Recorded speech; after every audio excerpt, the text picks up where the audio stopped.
inspiring? Well, since May of this year, Curt Collier, who you just heard from, is the appointed leader of our Bergen Ethical Society. Over the years, he's served 3 ethical societies: St. Louis, Riverdale Yonkers, and the New York Society, for over 20 years. He's also the consulting leader of the Silicon Valley Ethical Society and the founder of the Austin Ethical Society. Curt was also a former instructor at the Humanist Institute, and most recently has presented research before the American Academy for the Advancement of Science and Sigma Psi, the natural, I never knew how to pronounce XI. Xi or Psi. Xi or Psi, okay, Sigma Xi, the National Research Honor Society on preparing the next generation to combat climate change. He's a frequent guest speaker and an advocate of ethical biocentrism. Due to his 15 years of former work as an environmentalist, Curt continues to share best practices with community organizers and assists others with project designs. Curt is the father of the single father of a son, Andy, and also, by extension, of a wonderful dog whose name is Stormy, I believe, right? We'll see Stormy around here from time to time. Thanks, Curt. Thank you.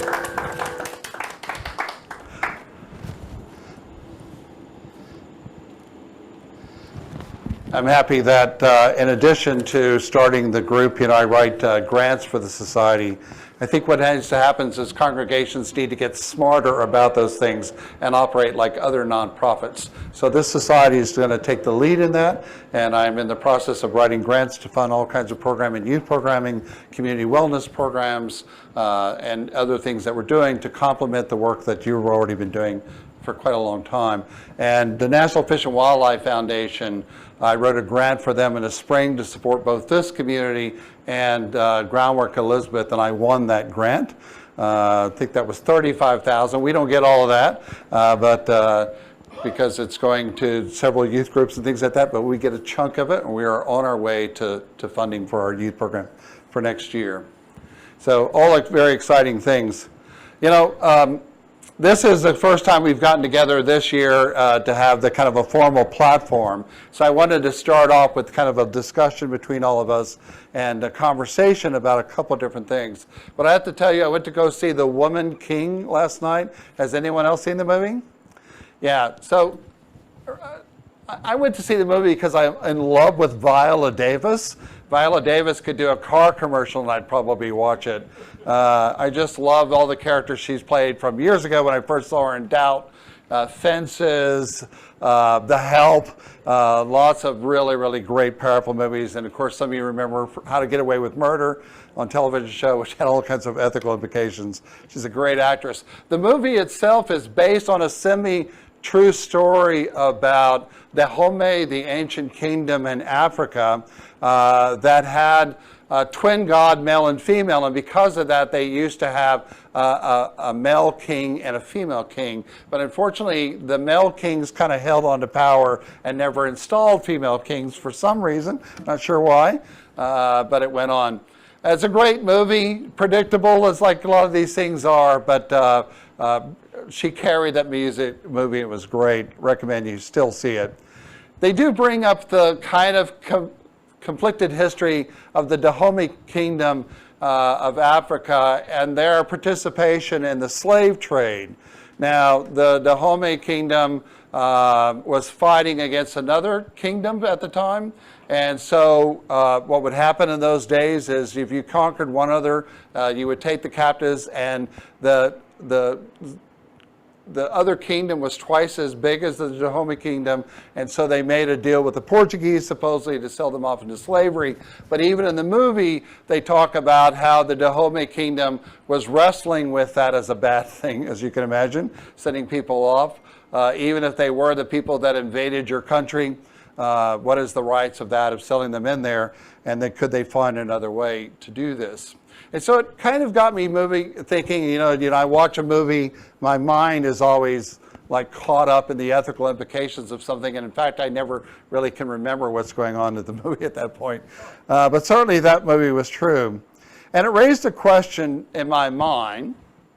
So is slavery wrong because it is a violation of our social contract, maybe as humans? Is it wrong because we as humans say it's wrong because we shouldn't be treating these other this way? Or is slavery wrong because it's wrong?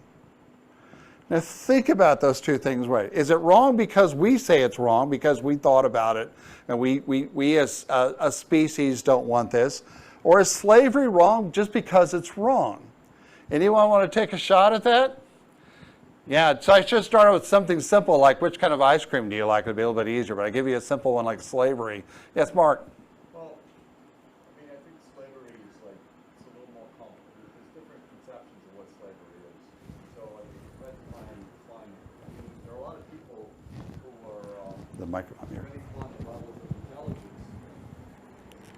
Sorry. Reminding everybody, yeah? Yeah. If you'd rather not, you don't have to. Okay. Anyone else? Hi, this is from Zoom land. We didn't hear the last comment. Yeah, we're going to make sure it's on. This is being recorded, so we're going to give people the opportunity to allow them to be spoken or not. All right? Hi. I think it's meaningless to ask if something is right or wrong in the absence of human beings. Before human beings evolved, was it right or wrong for tigers to eat and kill other animals? So the question is meaningless. Yep. It's not merely right or wrong, it's meaningless. The attribute of morality is, at the very least, a human attribute. Maybe some other animals have it too in some forms. There's a little bit of evidence that they do. But because it's a human attribute, we have to think of it within that context. I won't go beyond that, because whether it's universal, whether it's specific to some cultures, gets into a huge morass that we could spend years discussing. Yep. Very good. So part of that, we evolved on a rock circling kind of a mid-range star. We're just here by accident, and it's kind of meaningless to ask if there's good or bad, because we're just here and we make that decision to a certain extent. There's a passage that I sort of recall in Jewish services, and I don't remember, I can't quote it exactly, but it's an embodiment of the golden rule in a sense. It asks us not to do anything to anyone else that we would not have done to ourselves, and then it answers, all else is commentary. So that's the bedrock of it. Do we want to be slaves? I don't think so. Right, the old answer from Hillel, standing on one foot, right? That's what he was asked, if you could stand on one foot, sum up the whole of Torah, all the rest is commentary, which is just as you said there. Rachel? I'm just thinking, in my family, we have a Seder that was written by a relative of ours, and it says something like, enriching yourself at the expense of others in a way that harms them and does not give them any opportunity is wrong. And that strikes me as sort of the essence of it. There are forms of slavery that have existed throughout history. You know, you don't have to be working for cash necessarily. You know, you could say some forms of apprenticeship have been slavery, but if you're getting a trade and being sent out to start out on your own, that may be acceptable. If it's a punishment for war in a way that the enslaved person is actually buying back their honor, perhaps, and it's for a limited time and things like that. There are ways that it could be benefiting the other person. But if you're enriching yourself at the expense of someone else's dignity and ability to flourish, then that's wrong. And so in that sense, true slavery is wrong, and then so many things that we see in our society where people are exploited would also fall under that heading. Yeah. And unfortunately, in this country right now, in some states, we're not even allowed to have that conversation anymore, right? That we benefited ourselves as a nation because of slavery. That's what's made us rich. You know, we just had Governor DeSantis sent all those people to Martha's Vineyard, Usually the only thing that comes out of Florida is crystal meth and illegal weapons. So in a way, it was kind of great to see them do something a little bit different there. But it does come back to that thing about us making a decision of the people that something is inherently wrong about this, but what is the basis for that we make those decisions has always been a challenge. I'll tell you right now, there's the answers to this. If we had it all no, we would not be in this room right now struggling with this the way we are. Anyone online want to take a light? And I see a couple of people with their hands raised. Richard, I think your hand was raised first. Thank you. Yeah, to me, it's been said in one way. I want to just add to it a little bit. The golden rule in its positive or negative form is basically about fairness, that you see someone else and you realize you have some kinship with that person. And then it becomes a matter of how far you take it. You do see it in higher ordered species. You sometimes even see it in cats and dogs. I mean, not all of them, but some of them. So it's very interesting, but at some point you see the other as a real human being, just like you are, and you know what you don't want to happen to you or what you would like to happen to you, and you want to give that other the same benefit. Great, thank you. Fairness. And I see another hand online. Or no? Ed, I think you're next. Ed?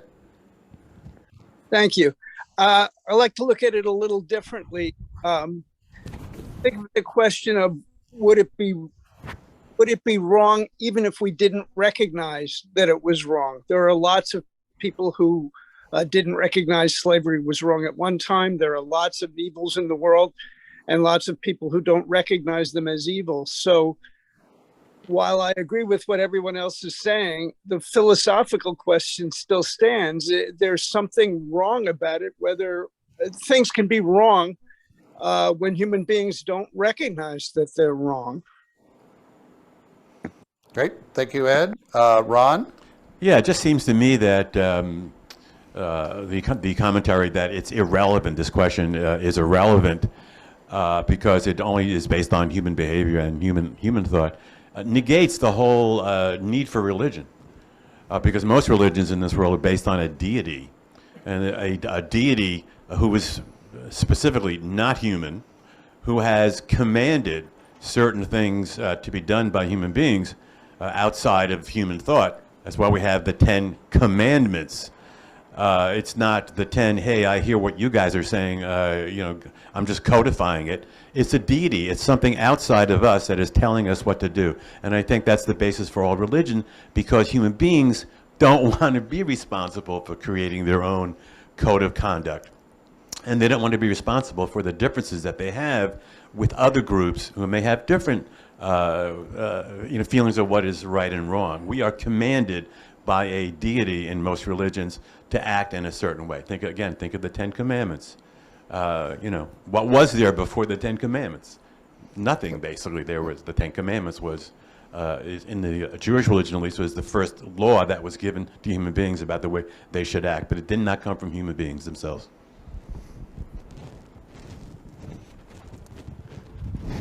So this question, of course, is a very, very old question. It's one that we wrestle with in philosophy for thousands of years. And we have come to the realization that many of us operate under very different ethical systems, right? We are not we don't have one unified way of thinking about ethics in this country. And the complexities of us even answering that question make it difficult, except this is the Society for an Ethical Culture. We should be able to say to a certain extent what we mean by that and how it operates. Ron brings up a very interesting problem that actually Socrates noted a long time ago. And the question was, is something good or virtuous because God says it is? Or is something good because it is, and therefore God says, yes, that is. So here's how the argument goes. Imagine you have someone who says, well, God said that murder is wrong, right? And then is that really ethical if he operates underneath that system? Or did he say it's wrong to kill someone because that is what it is? And so if your answer is it's wrong on its own merits, then what do you need a God for? Right? That's what Socrates and Plato were basically getting to. What do we need of gods if we just know that there are some things that are right and wrong? But we don't really know what's right or wrong. And as you can see, the arguments we're having in this country come back to this again and again and again. We thought we had moved so far forward, and all of that got stripped away within a few court cases in this year alone. Right? And that's not the end of it, by the way. There's going to be a lot more of them coming up. And even though that they say they're not and have nothing to do with that, never trust those people. I'll tell you right there. Never trust those men to do that. And that's what we need to remember about those things as well. However, it's very, very, very difficult to think about what is our operating system as an ethical people. Generally, we often say that most ethics is prescriptive. We are told, thou shalt not, thou shalt do this, thou shalt not. All 213, I can tell you, came from Reformed Jewish tradition, not Orthodox. There are 213 commandments, right, of equal merit. 613. Yeah, shows you how my Judaism. What do we know? That's why we're here, right? 613. That's a lot of them. Pomegranate. That's why the pomegranate is there for Rosh Hashanah. That's the deeds that you're supposed to do. 613. The pomegranate, it's pointed out, had 613 seeds. That's why it's there. There's lots of commandments. But most of these are prescriptive, which is you shall do this and you shall not do that. You shall do this on these days. You shall honor. You shall whatever. Thou shalt not kill. You shall offer these kinds of things. And of course, if we're living under some prescriptive systems, then we have to figure out how to make those things work in our modern times. And often they don't work well in the modern times, right? We struggle with what these things are. The problem with prescriptive ethical systems is that really the Greeks who kind of thought about the ancient Greeks is, if you just follow the rules, are you therefore an ethical person? Does that all that means? If I just follow this prescriptive system, someone is prescribing what I should do, and they've come down from whatever high holy place and said, this is how you should live, and I live by those tenets, does that make me an ethical person? Is President Xi Jinping of China an ethical man? He's living within a system. The system has very strong rules about how the community should work together that go back at least thousands of years, along with other Semitic cultures and things like that in the Middle East. And he has a set of commandments about how people should live. And if the Uyghur people don't quite get that, and he have their reasons why they should be brought back to the camps and re-educated about those things, what's the difference? So how do we choose what is the right thing to do? So if we just have prescriptive systems, like you shall and you shall not do this, then that gets us into the problem. The challenge for us is to come up with a generative ethical systems. Like, how do we generate the ideas and beliefs? All cultures around the world have created a system of ethics. Most of those tended to be prescriptive in their origins like that. The one version of that that's slightly different, of course, is the Buddha. And the Buddha basically came along and said, you know what? You want all these things, you want, need, and crave, and you have all these desires, and that's what gets in the way from seeing the world the way it is. And you could just remove the craving, and then you could just look at the world with compassion, right? A kind of a sense of the Buddhist ethics. But that also had resonance within the Stoics in ancient Greek, who said very similar kinds of things, and did the Epicureans, and of course the Cynics, the most famous Greek group for doing exactly that. You're not going to get what you want in life. You're going to end up suffering anyway. Things are just going to turn out bad. So what's the point? Why don't you just live and be happy and laugh at those poor fools who are trying to make it all work, right? By the way, who was one of the most famous Cynic philosophers, in a way, was Jesus, who most of what he says is taken almost exactly from Greek philosophy. If someone takes your cloak, give them your other cloak. If they slap you, offer the other cheek, right? If you're a rich person's not going to get to heaven, it's going to be a poor person. Blessed are the meek, blessed are those who just don't do anything, right? Very, very similar kind of Cynic kind of system, CY-NIC kind of systems. So we've had all of these conflicts about what is ethics. It really was, though, to a certain extent, other Greek philosophers who said, but how do you know what is good?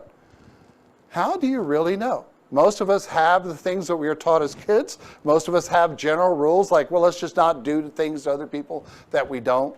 But we struggle to generate fresh ethical ideas. And we often see kind of conflicts between the two types of ethics that come together for that.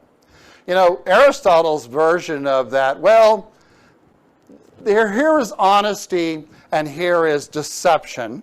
They're on a continuum. We're all on that. And somewhere in there is the golden mean, which is the right way we need to be. And to be an ethical person is to have these virtue ethics, right? To build up a character, that it doesn't really matter what other people are doing as long as we know what we're doing. But for other people like Bertrand Russell, who hated the golden rule, instead wrote a whole book on that, why he didn't like it, is then, but who's to decide what that is the right thing to do? Do not do unto others, or do unto others as you would have them do unto you. The version and the Christian version of that. By the way, it may have Buddhist or in Hindu roots as well. They all come to the same thing. Who are you to decide that that's the way I want to be treated about that? So we've always wrestled to say, what is it that it means to be good? And how do we figure out what those things are? And that's kind of what gets us into some difficulties to a certain extent. If you look at it from the history of ethics, there are other groups of people who say we're asking all the wrong questions anyway. Marvin Harris, does anybody remember him? He was an cultural anthropologist. He studied the development of religions around the world, and he says, let me tell you a different story how they got started. There was an infrastructure. There was food and crops and climate and populations, demographics. Those people were trying to get food and to survive and do things like that.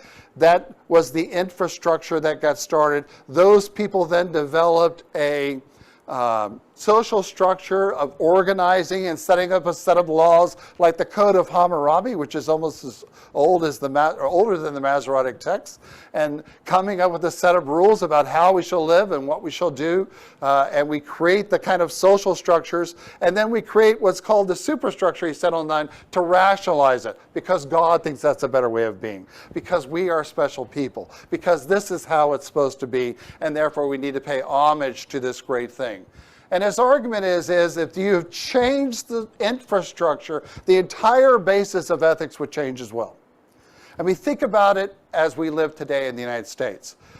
Is ethics what really runs our country? Or would you say it has to do with our let's call it materialism or capitalism, that getting and spending and having and creating and making, and everything else is our set of rules and laws that go on top of that, and then on top of that are our rationalizations because America is great, because we're chosen people, because we're special, those kinds of stuff. And so Marvin Harris asked the question, which comes first? Is it the sets of beliefs, or is it the structure of our economics? And if we change that, imagine that. As a biocentrist, I think about that every day. If we had a different kind of economy, if we treated our demographics differently, if we didn't have just a few corporations controlling vast amounts of the energy flow in the United States, if we had redesigned that, would we have a completely different set of ethics? And do you think the answer to that is yes, or do you think the answer to that is no? Yeah, the audience is all rapidly agreeing with me here. But it does raise all these questions. Then if our ethics is only because of this getting and spending, this was Adler's thing, if the way we set up that and everything else is just a rationalization, is that the best way to be? In his book, The Genealogy of Morals, Friedrich Nietzsche, the philosopher, asked the same question. He said, the people who created the Christian religion, in his book, The Genealogy of Morals, had once been slaves under the Roman Empire, right? Brutally treated, persecuted, everything that you think is a persecuted people that went through. They were burned at the stake, crucified, thrown before the lions, all of these things. And so that the early Christians, because of that experience, create a set of ethics, Friedrich Nietzsche argues, which is against all that, right? Blessed are the meek, not the powerful. That thou should love your neighbor and you should give up these kinds of stuff. And that for him, he said that what they chose was a morality based on their place in life, right? And if they had lived differently, it would have been a different set of morals that we were promoting in this world today, right? The rabbis used to say the same thing, that when the Jews left Egypt, the reason why they went 40 years in the desert was because of why? Come on, go back to Hebrew school. They had to all die off before they could get into the promised land because they had the sacrificial lamb. They had. The sacrificial lamb. And so the entire generation had to die off. Okay, so one answer is because they had gone to that and had a sacrificial sacrifice that they should not have done. What does the Midrash say? Why?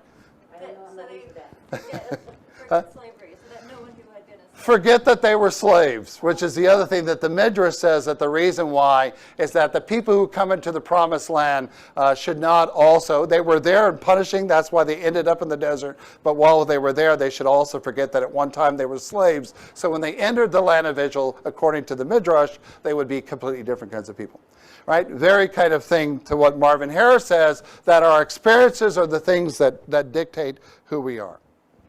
Now, the one thing that we often try to do as ethical people, though, is to think more scientifically in a way, or what we call consequenceless forms of ethics. And a lot of the ethics I hear is based on that. If I beat a child and treat that child poorly as a kid and beat that child and whip that child, what is the likelihood that that child is going to grow up to also be an abuser and beat children as well? Pretty high, right? So most of us would reason then, the room are nodding, that if that's not what we want, then we should, that's not the end result. We don't want these people to be abusers as well, that we should try to get away from capital punishment and corporal punishment, and forbid that in our schools and tell people that that is a form of child abuse and you should do none of those things, right? So it's the consequences are something that we want. Until David Hume came along and says, you can't do that. We do it all the time. We do it all the time. I was in a debate with a priest once on abortion who rapidly went to all the things he thought happened to women because of abortions. And I said during the debate, thank God that the Catholic Church has finally given up on deontological ethics, because you're playing into my wheelhouse where you're looking at the end results. And if that's true, then let's have a whole completely different discussion.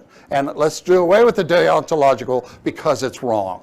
He never said that. He said because abortion is wrong because of women and because of economics and all this kind of stuff. And I'm going, you're playing, that's consequential ethics. Here's the problem with that, David Hume says. I look at a child who's being beaten as a kid. That child is more likely to grow up to be an abuser themselves. That is the consequence, we could say, of that lifestyle. But still, so why is it wrong? But why is it wrong? You said, yes, I've seen the consequences of the action, but I still bring to that, but I don't want people to abuse children. And David Hume said, the philosopher said, then you can never, ever come up with a reason why just looking at consequences. Because the answer is that it does X. I still bring to that, I don't want that person to be a thing. How did you know that? Well, because it's wrong, right? because it's wrong. And we come back, consequentialists think we're all high and mighty, we can get away from the deontological problem, but it comes right back to that as well, right? That still, you could say something, I see the person with an axe, with a knife, I see the dead body on the ground, I could see, makes sense, and I know how to put together, and I don't want that. But how do I know that killing a person is wrong is not what I see in the room? I only see the actions from those stuff. So these are all of the challenges that we have in the history of ethics class. And some of you have probably taken that, probably your most frustrating easy A class you ever got in college if you did that kind of thing. But it's always been a difficulty for us to figure out what it is. Now, what is it to mean to us to say we are a society for an ethical culture? We do not have a prescriptive ethics. We don't have a book we hand people and we say, other than our constitutional bylaws, that this is how you should be, and this is how you should think, and this is how you should live your lives. We are not a people who believe in prescriptive ethics. And the reason being is we've always tried to figure out then, how shall we live? The question is how do we make that decision? And as an ethical culture people, what is that we should do? Adler, the founder of ethical culture, came at it from a very different perspective. He does something very differently.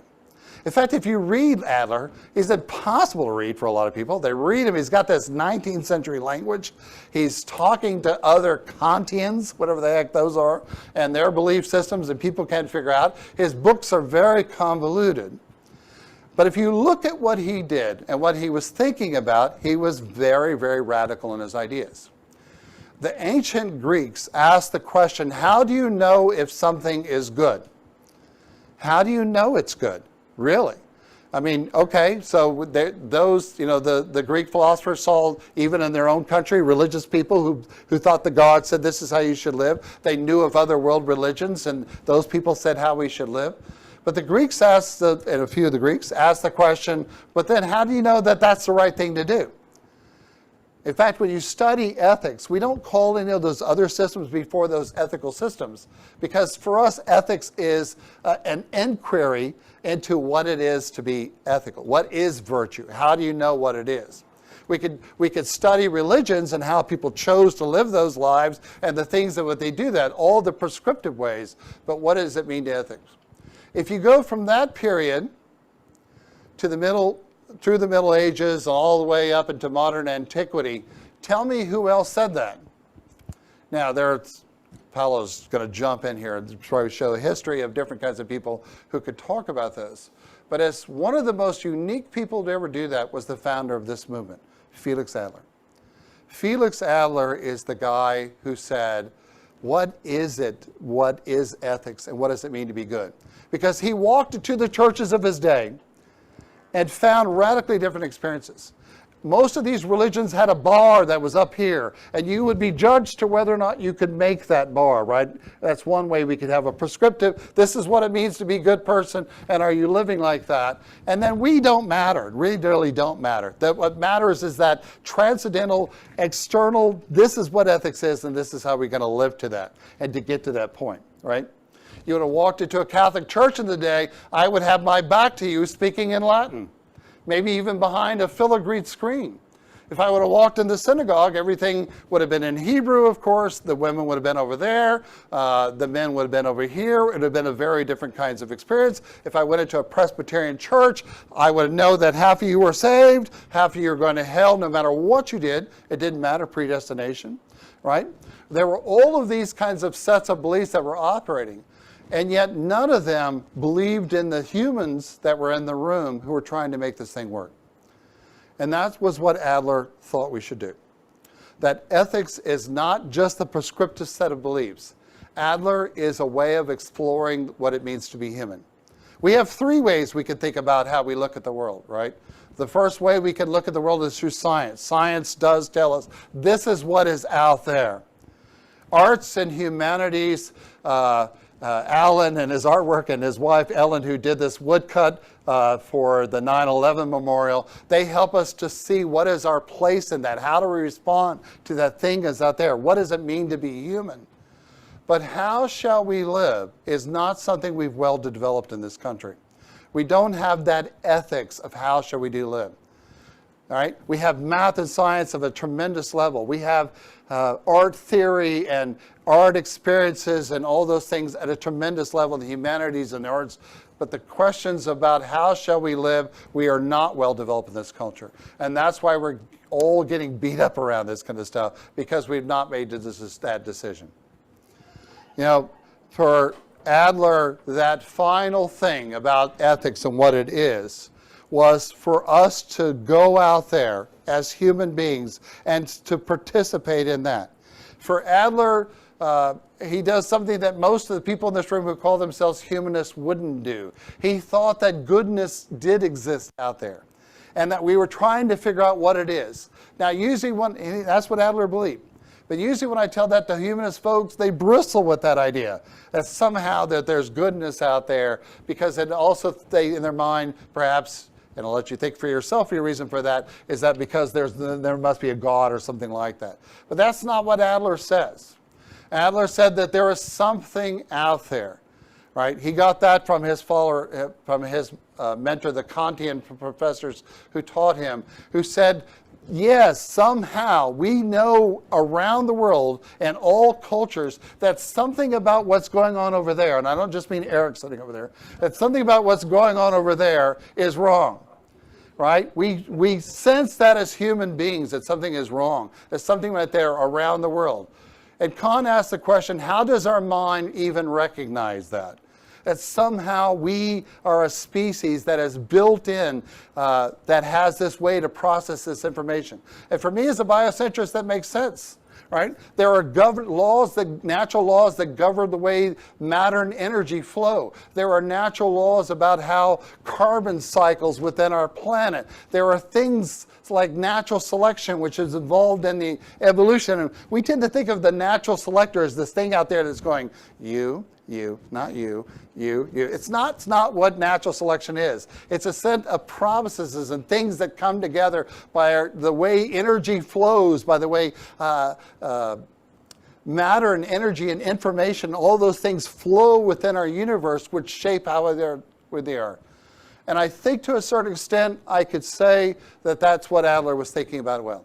That ethics is a part of that, however it is. There are ways in which we flourish as a species. There's ways in which our planet flourishes, and we see and sense ways in which it is not. The question for us as ethical culturists is, how do we find that?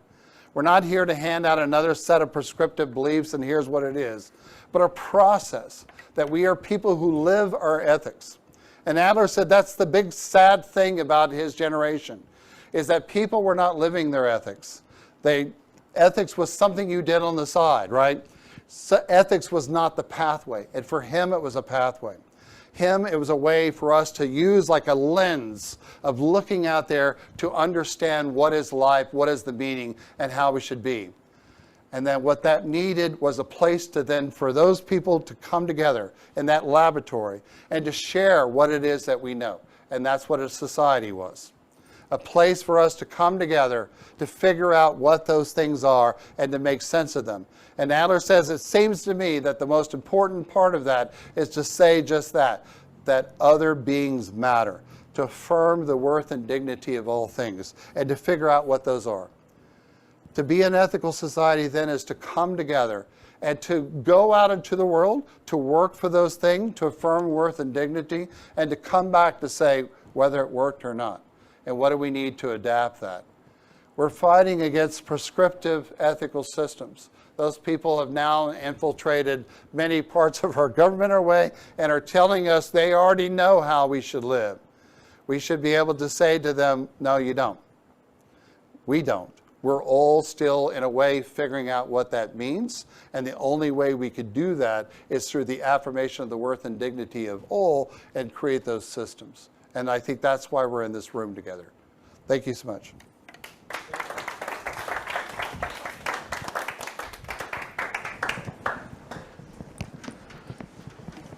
Thank you, Curt. Thank you. Wow, here I am, 80 years old and still learning. So, what's the takeaway from this? What do we all think about it? For me, I guess one of the big takeaways is that on the way to figuring out what ethical conduct is the ability to listen to each other and learn from each other and be open to what we all have to say about things. I have so much more that I'd like to say, but instead of that, I'd like to invite you all, what is the takeaway? What do you gather from what we've heard? Any thoughts? Dan. So, for the benefit of the folks on Zoom, I can talk loud enough for here, but that won't work over there.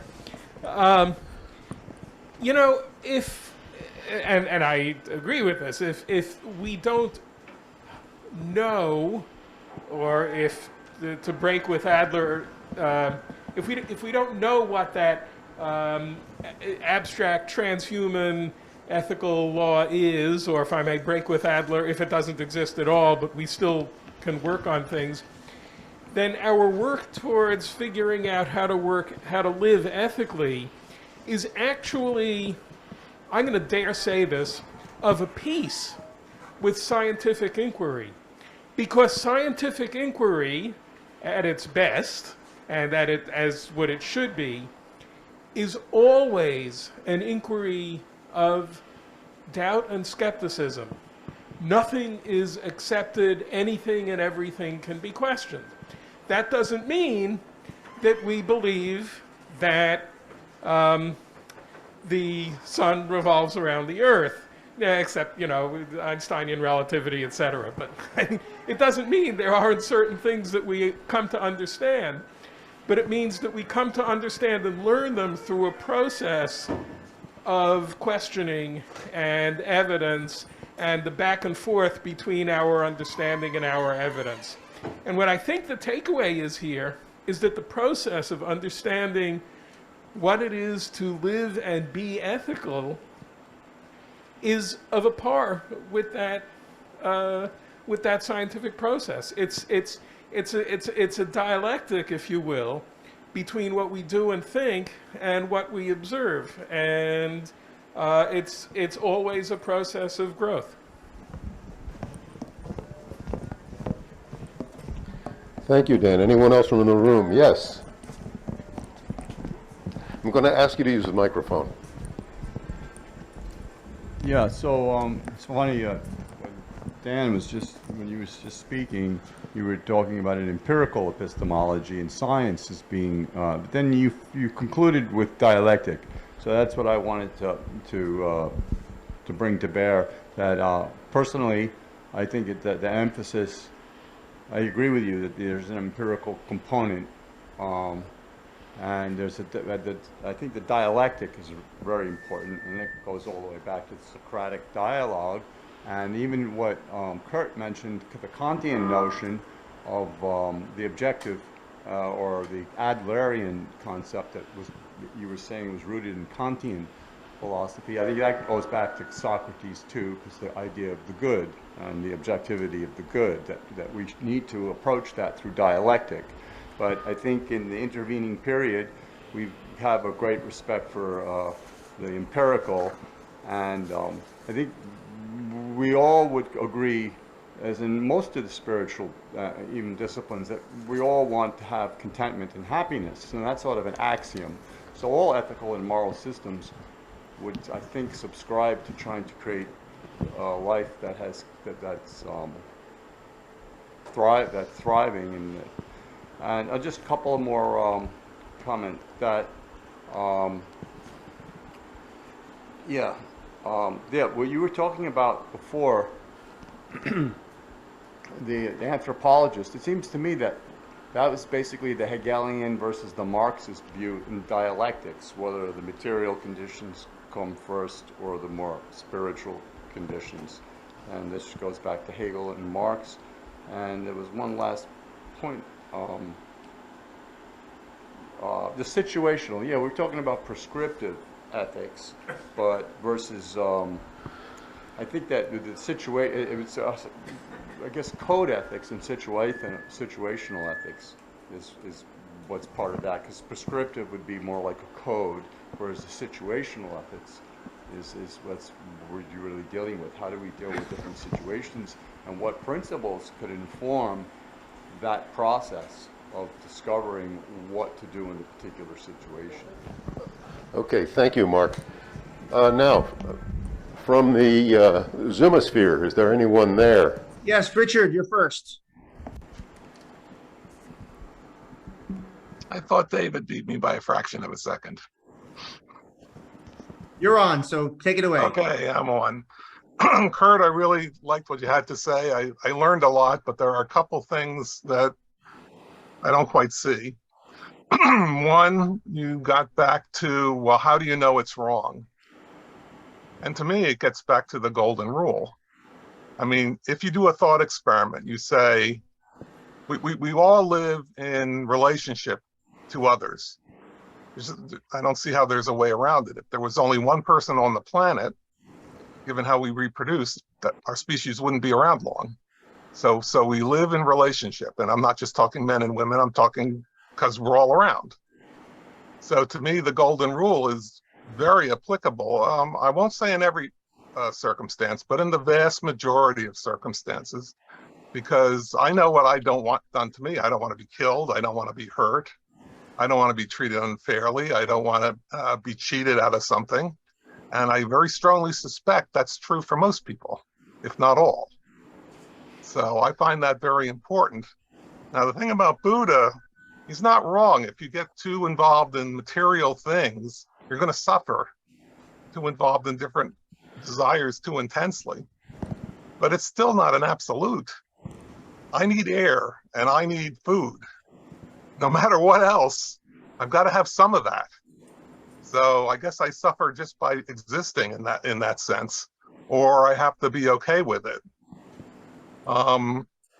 But this thing where someone comes back and says, well, how do you know it's wrong? I know it's wrong because I don't want it to happen to me. That seems very simple, and I don't know what real good argument can be made against that. Thank you. Thank you, Richard. David Bland, you're next. Thanks, Greg.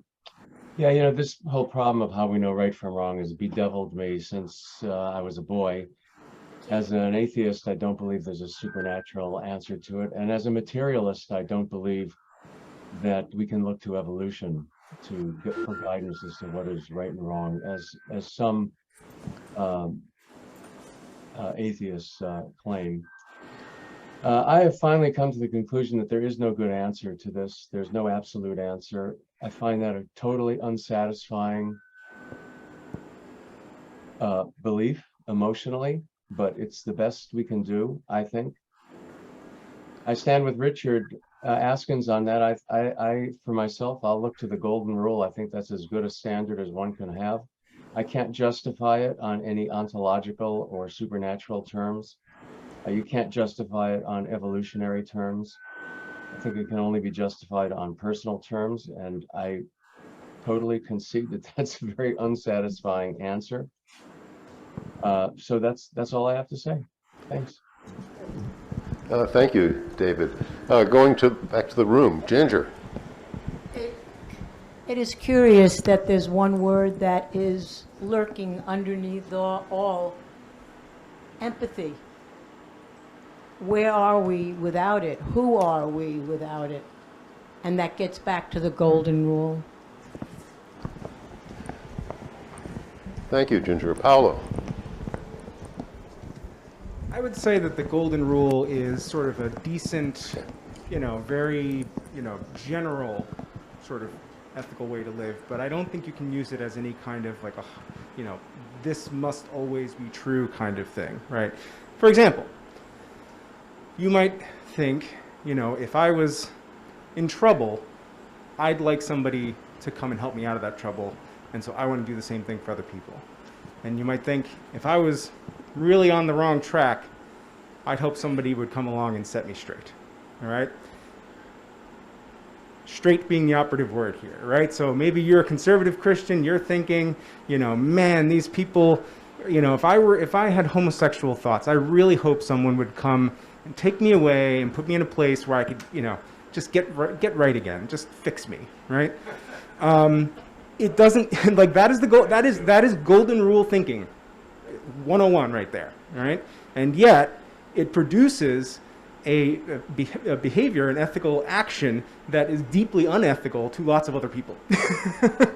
So that's an example of how this sort of like, well, you know, people are just doing for me what I would want to have done for me, can lead to some things that seem pretty wicked to a lot of other people.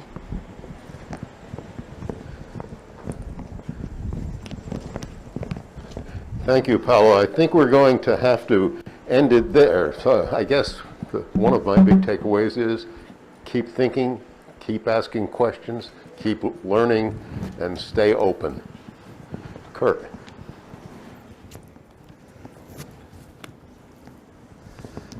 So the masochist says to the sadist, beat me, and the sadist says, no. Do unto others, somewhere in there. Thank you. Now, I always do something to think about what it means to be ethical people, also for just many of us in the room, is the fact that there's so much tears. I'm not going to use the blood of Christ. Yeah, salt tears that have kind of fallen upon us, and the things that just upset us every day. We're walking on ground that's soaked with tears. We're living in a country that's soaked in tears. And we just want to know, how shall we live and what should we do? And to this, I think for a lot of people, it comes down to something simple. I think that's what they mean by the golden rule, is that we just need to be good people and to figure out what that is and to do those things and to live those things. Because nobody wants to walk on tears or land soaked with tears anymore. So thank you for those resonations. I deeply appreciate them.